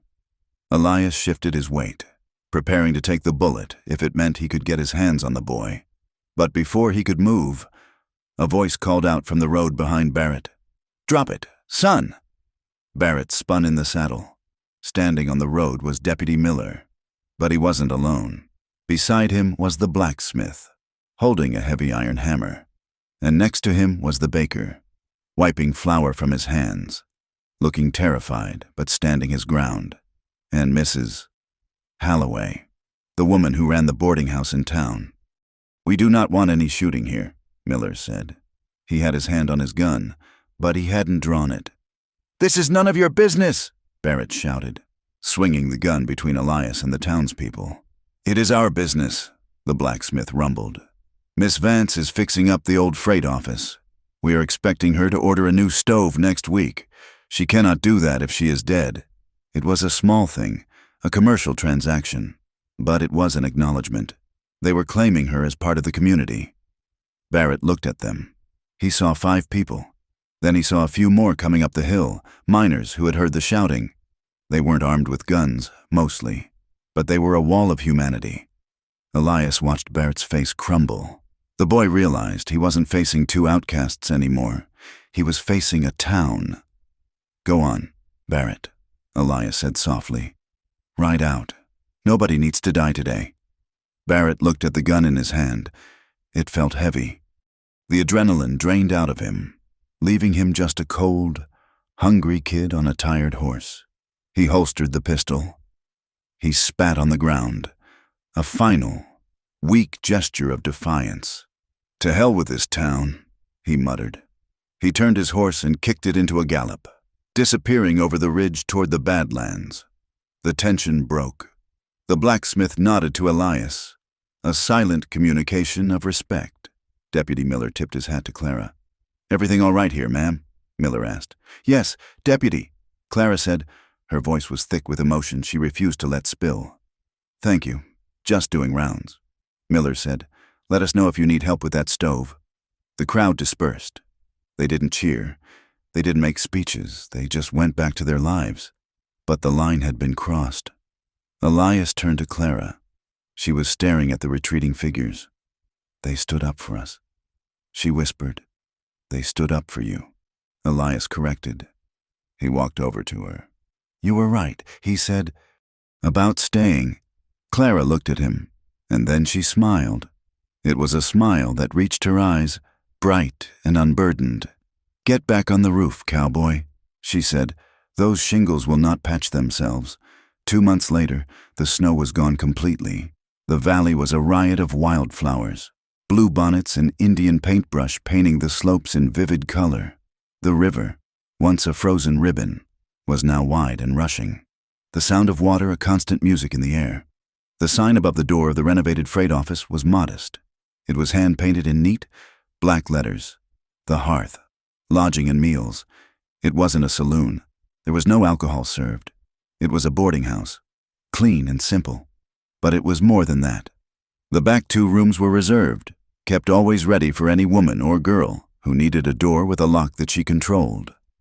Clara stood in the main room. It smelled of fresh bread and brewing coffee. She wiped down one of the tables. She wore a simple calico dress and a white apron. She looked tired. The work was endless. But she looked peaceful. The door opened and Elias walked in. He dusted the trail dust from his hat. He had been out for 3 days, hauling timber from the high ridge for the new church being built in town. It was hard work, heavy and repetitive, but it paid in gold coin and sleep that was dreamless and deep. He looked different. The tension that had defined him for years, the coiled spring readiness of the hunter, had softened. He still wore the Colt, but it was tucked away, a tool rather than an identity. "Smells good in here," he said. "Stew is on," Clara said, "and I saved you the heel of the loaf. I know you like it." Elias walked to the counter. He didn't sit down. He stood watching her. The transaction of their lives had changed. It was no longer about saving and being saved. It was about the small, daily exchanges of care. The bread saved, the wood chopped. The quiet presence in the dark when the nightmares came. And they still came, for both of them, though less often now. Elias reached across the counter and took her hand. His palm was rough, calloused from the axe handle. Hers was strong, warm, and alive. "I was thinking," Elias said. "Dangerous habit," Clara teased. "I was thinking that the timber contract is finished next week, and the freight line needs a partner to run the route to Silverton." "It is a 2-day ride," Clara said. "You would be gone nights." "I would," Elias said. "But the money is good. Enough to maybe buy that grazing land south of the creek, the plot with the good water." Clara went still. "You want a ranch? I want to build something that lasts." Elias said, "I want a place where we can raise horses, where we can look at the horizon and not worry about who is coming over it." He looked at her, his gray eyes open and vulnerable. "But only if you are with me. I am not doing it alone." Clara looked around the room she had built. She looked at the sanctuary she had created. It was hers. But her heart was big enough for more. "You can run the route," she said, "but you are home on Sundays. And you help me with the garden." "Deal," Elias said. He leaned over the counter and kissed her. It was a kiss that tasted of dust and coffee and promise. It wasn't the fiery, desperate collision of their escape. It was steady. It was the foundation of a house that would stand against the wind. That evening, they closed the hearth early. They walked down to the riverbank, hand in hand. The sun was setting, casting long, golden shadows across the valley. The air was cool but sweet, with the scent of pine and wet earth. The river rushed by, clear and cold, carrying the meltwater from the high peaks down to the plains. They stopped by a grove of cottonwoods. Elias sat on a fallen log and pulled Clara down beside him. She leaned her head on his shoulder. He wrapped his arm around her. It was the left arm, the one that had been shot. It still ached when the rain came, a permanent reminder of the cost of their freedom, but it was strong enough to hold her. Elias watched the water flow. He thought about the man he had been, the bounty hunter, the ghost. That man felt like a stranger now. He had laid down the burden of his past, not all at once, but piece by piece. With every nail he hammered and every mile he rode toward home. Clara watched the sky turn from blue to indigo. She thought about the ledger, burned to ash. She thought about the name whore and how it had lost its power, replaced by neighbor, friend, and love. She was not owned. She was chosen, and she chose him back every single day. "It is quiet," she said softly.